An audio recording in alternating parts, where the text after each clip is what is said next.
그러니까 한때 지상파에서 3, 4시간 녹화에 5, 600만원 이상의 출연료를 받던 예능인이 지금은 자극적인 음악과 담배 연기 속에서 12시간 이상 무대 위에서야 1, 2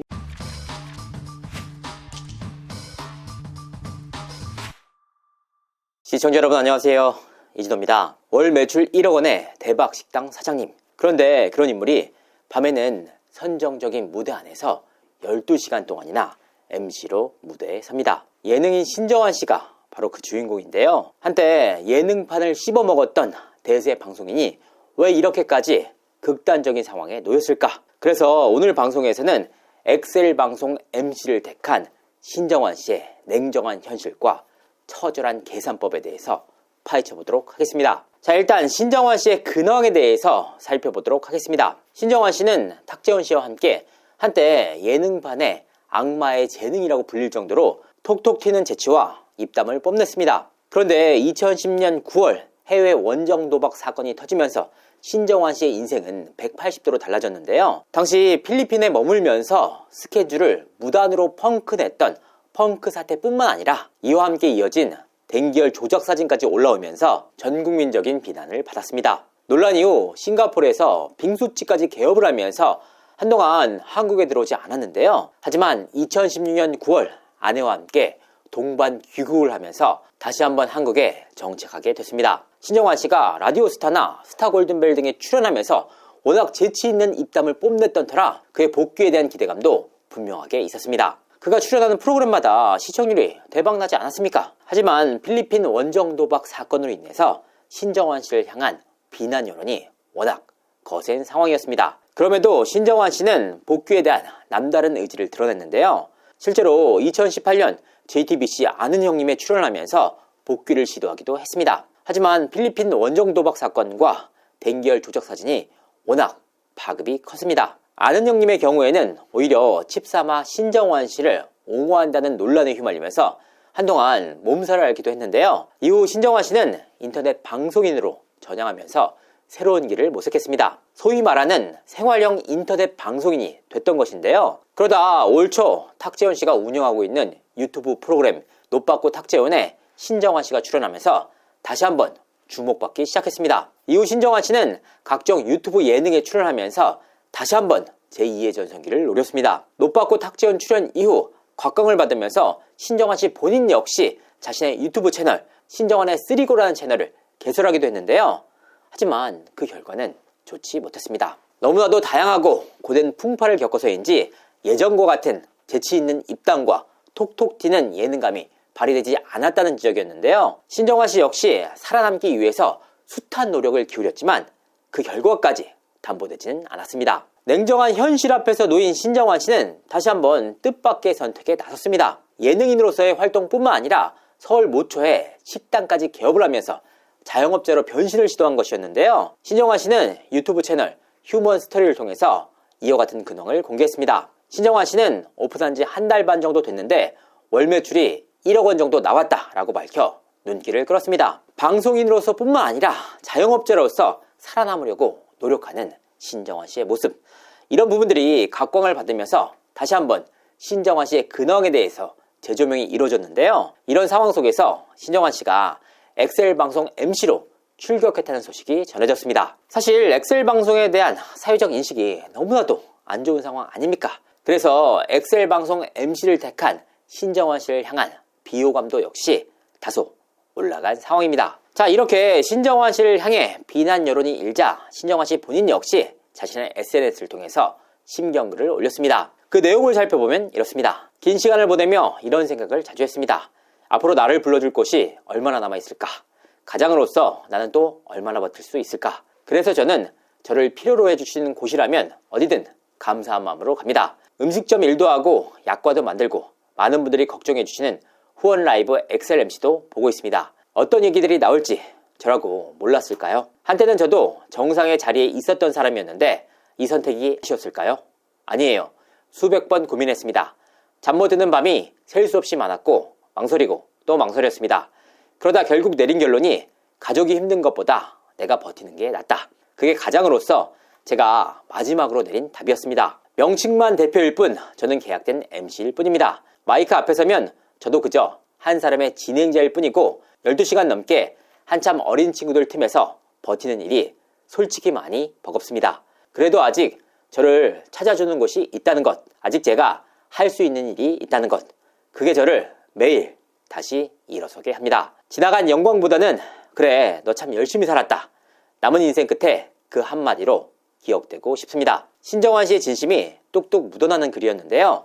제 개인적인 생각으로는 신정환 씨가 상당한 용기를 냈다고 생각합니다. 그도 그럴 것이 신정환 씨를 둘러싸고 방송 복귀도 어렵다, 그렇다고 현재 인터넷 방송을 통해서 많은 돈을 버는 것도 아니지 않습니까? 가족들을 위해서 과거의 영광을 모두 내려놓고 새로운 선택을 할 수밖에 없었다는 의미였는데요. 아무리 몸부림을 쳐도 본인을 불러주는 방송이 거의 없는 현실 속에서 신정환 씨가 생존을 위한 판단을 내렸던 것으로 보입니다. 사실 신정환 씨가 과거의 영광에 기대서 거들먹거리는 모습보다는 훨씬 좋은 판단이었다라고 생각하고 있습니다. 실제로 신정환 씨가 엑셀방송 MC 출격 선택에 대해서 엿볼 수 있는 에피소드가 있었습니다. 신정환 씨는 지난해 8월 자신이 출연 중이던 채널 고정해라는 유튜브 예능에서 하루에 1억 터지는 엑셀방송이라는 타이틀로 엑셀방송에 대해서 다룬 바가 있었는데요. 당시 신정환 씨는 엑셀방송 요즘 난리지, 요즘 아니구나 라면서 엑셀방송에 대해서 남다른 관심을 드러냈습니다. 실제로 이 방송 이후 신정환 씨와 함께 출연했던 강병규 씨 역시 엑셀방송 MC로 도전하기도 했습니다. 그러니까 강병규 씨에 이어서 신정환 씨까지 엑셀방송 MC에 도전하게 됐던 겁니다. 자, 여기서 굉장히 궁금한 사안 한 가지가 있습니다. 대체 엑셀방송에서 얼마를 주기에 한때 예능인의 정점에 서 있었던 신정환 씨가 엑셀방송 MC로 출격하게 된 걸까? 그래서 취재를 한번 해봤는데요. 자, 먼저 엑셀방송의 정의에 대해서 살펴볼 필요가 있습니다. 엑셀방송은 BJ들이 출연해서 댄스 경연 등을 펼치면서 시청자로부터 후원금을 받는 시스템입니다. BJ 개인별로 받았던 각각의 후원금을 엑셀 파일로 정리한다는 의미에서 엑셀방송이란 말이 나왔던 것인데요. 이와 같이 치열한 경쟁 시스템 때문에 선정적인 장면들이 연출된다는 지적이 계속해서 나오고 있습니다. 엑셀방송에 대해서 사회적 시선이 곱지 못한 여러 가지 이유들이 있었는데요. 자, 먼저 세금 문제입니다. 국세청에서 최근 인기를 끌고 있는 엑셀방송 운영 BJ들의 탈세 혐의를 적발한 바가 있습니다. 이 과정에서 엑셀방송을 운영했던 일부 BJ들이 100억 원 이상의 수익을 얻었다는 사실이 언론을 통해 알려졌는데요. 그러니까 엑셀방송 자체가 선정적인 댄스와 노출로 인해서 돈을 번다는 부정적 인식에 더해서 탈세까지 이루어지면서 사회적 인식이 최악으로 치달았습니다. 여기서 그치지 않았습니다.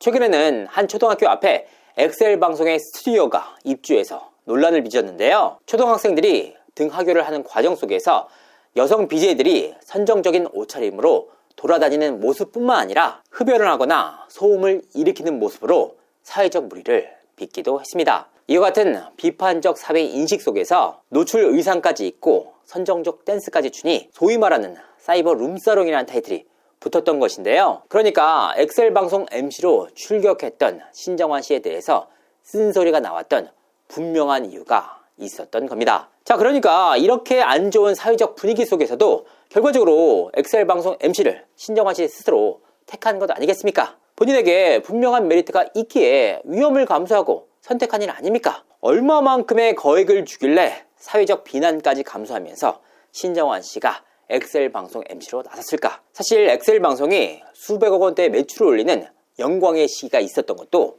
분명한 사실입니다. 하지만 최근 아프리카TV, 팝콘TV, 판다TV, 유튜브 등등등등등 각종 플랫폼에서 엑셀 방송들이 계속해서 쏟아져 나오면서 경쟁이 치열해졌습니다. 그만큼 매출 역시 줄었다는 의미인데요. 한때 잘 나갈 때는 엑셀 방송 1회당 1억 원이 넘는 후원금이 터지기도 했습니다. 그런데 최근 들어서 그 경쟁이 치열해지면서 회당 후원금이 1, 2천만 원 수준에 그치는 경우 역시 적지 않다고 하는데요. 자, 신정환 씨의 페이가 아닌 왜 엑셀방송 매출에 대해서 이야기를 하느냐? 일반적으로 엑셀방송 MC들의 페이가 엑셀방송의 매출과 직결되어 있기 때문입니다. 엑셀방송의 매출 구조는 이렇습니다. 이 부분은 각각의 플랫폼별로 상이할 수 있다는 점을 양지해 주시면 좋을 것 같습니다. 자, 예를 들어 설명해 보도록 하겠습니다. 회당 1억 원이 터지는 엑셀 방송이 있다고 가정해 보겠습니다. 이 1억 원 가운데 50%는 춤을 추며 경쟁하는 여성 BJ들에게 배분이 됩니다. 자신이 받았던 후원금에 비례해서 50%의 수익을 가져가는 것인데요. 예를 들면 하루에 춤을 춰서 2천만 원의 후원금을 받은 여성 BJ가 있다면 그녀는 이 가운데 50%인 1천만 원을 가져갈 수 있게 됩니다. 그리고 1억 원 가운데 나머지 30%는 이 엑셀 방송을 송출하는 플랫폼에서 가져간다고 합니다. 그러니까 1억 원 기준으로 볼 때 3천만 원은 플랫폼에서 가져가는 셈입니다. 그리고 나머지 20%는 스튜디오 렌탈비를 비롯해서 밥값, 간식비 등으로 쓰인다고 하는데요. 여기서 중요한 게 엑셀 방송 MC들의 하루페이 아닙니까? 너무나도 당연한 말이지만 엑셀 방송 MC들의 경우에는 인지도와 유명 정도에 따라서 페이가 상당히 상이합니다. 일반적으로 탑급이나 유명 방송인의 경우에는 매출의 4%에서 5% 수준으로 계약을 한다고 하는데요. 하지만 신입이거나 후발주자 MC의 경우에는 매출의 2, 3% 수준에 그친다고 합니다. 사실 출연 MC들에 대해서 고정페이를 주는 것이 일반적인 일 아닙니까? 왜 엑셀 방송 MC들의 경우에는 고정급이 아닌 매출의 연동해서 페이를 줄까? 여기에는 분명한 이유가 있었습니다. 하루에 2, 300만 원 수준의 출연료를 MC에게 주면 매출이 1, 2천만 원에 그치는 날에는 제작사의 손해가 너무나도 커진다는 겁니다. 더욱이 MC들 역시 자신의 페이 자체가 매출에 연동되어 있기 때문에 본인 스스로도 불태울 수밖에 없는 현실입니다. 이와 같은 상황 때문에 고정급이 아닌 매출에 연동된 페이를 준다고 하는데요. 자, 그래서 매출이 MC들에게 있어 핵심적인 수치입니다. 그런데 앞서 말씀드렸다시피 최근 경쟁이 치열해지면서 엑셀 방송의 하루 후원금이 1, 2천만 원에 그치는 경우 역시 적지 않다고 합니다. 자, 그렇다면 2% 수준으로 계약한 MC들의 경우에는 하루 일당이 20만 원에 불과한 셈입니다. 과거에는 후원금이 하루에 1억 원 이상 터질 경우도 적지 않았기 때문에 4, 5% 수준으로 계약한 MC들의 경우에는 하루 일당이 400에서 500만 원일 때도 적지 않았습니다. 그런데 최근에는 경쟁이 치열해지면서 계약 자체를 2% 수준으로 하는 데다가 후원금까지 줄어 소위 말하는 평타의 매출을 기록한 날에는 하루에 100에서 150만 원의 출연료를 받는다고 합니다. 실제로 한 연예인 출신의 경우에는 엑셀 방송 MC로 뛰어들었다가 하루 일당이 50만 원에 그치는 케이스도 있었습니다. 그런데 하루에 100만 원에서 150만 원이나 번다? 상당한 금액 아닙니까? 한 달 내내 고된 노동에 시달려도 2, 300만 원 수준의 월급을 받는 직장인들과 비교하면 큰돈인 것은 분명한 사실입니다. 하지만 엑셀 방송은 하루에 12시간 넘게 진행이 되는데요. 또한 휴지기까지 있는 터라 실제로 방송이 되는 날은 한 달에 15일 정도에 불과하다고 합니다. 그러니까 하루 12시간 동안 진행하는 시스템으로 톱급의 경우에는 하루 400만 원에서 500만 원까지 가져갈 수 있는 시스템이다. 하지만 후발주자이거나 인지도가 없는 MC들의 경우에는 100만 원 정도의 출연료를 받아가는 셈입니다. 하지만 한때 탑급 연예인으로서 회당 500만 원에서 600만 원 이상의 개런티를 받았던 신정환 씨는 과거의 위상과 비교할 때 상당히 큰 차이가 나는 것도 현실입니다. 그래도 고정 예능 하나만 해도 한 달에 2, 3천만 원 이상의 매출을 올리던 시기가 있지 않았습니까? 그러니까 한때 지상파에서 3, 4시간 녹화에 5, 600만 원 이상의 출연료를 받던 예능인이 지금은 하루 12시간 이상 자극적인 음악과 담배 연기 속에서 12시간 이상 무대 위에서야 1, 200만 원의 출연료를 가져갈 수 있는 셈입니다. 한 방송 관계자는 신정환 씨라고 왜 예능 프로그램에 출연하고 싶지 않겠느냐? 방송 출연료와 비교해 볼 때 엑셀 방송 출연료가 상당히 낮은 것도 사실이다. 하지만 그 어떤 방송에서도 불러주지 않는 그 현실 속에서 신정환 씨 역시 가장으로서 나름대로 내려놓은 것 같다라고 전해왔습니다. 톱급 예능인에서 자영업자와 엑셀 방송 MC까지 신정환 씨가 과거의 영광에 비해서 상당히 많이 내려놓은 것도 분명한 현실입니다. 그 또한 가정의 무게 아니겠습니까? 저는 그런 부분을 충분히 존중합니다. 하지만 자영업자로서 이미 월 매출 1억 원이 넘게 나오는 상황 속에서 굳이 사회적 해악에 대한 말들이 계속해서 나오고 있는 엑셀 방송 MC로 설 필요가 있었는지, 이 내용들을 생존을 위한 처절한 몸부림으로 볼지 아니면 방송 복귀를 위한 무리한 발판으로 볼지는 시청자 여러분들의 몫입니다. 자신의 선택에 대한 비난 역시 신영아 씨 홀로 감당해야 할 몫이 아닐까 싶습니다. 이상으로 이진호였습니다. 감사합니다.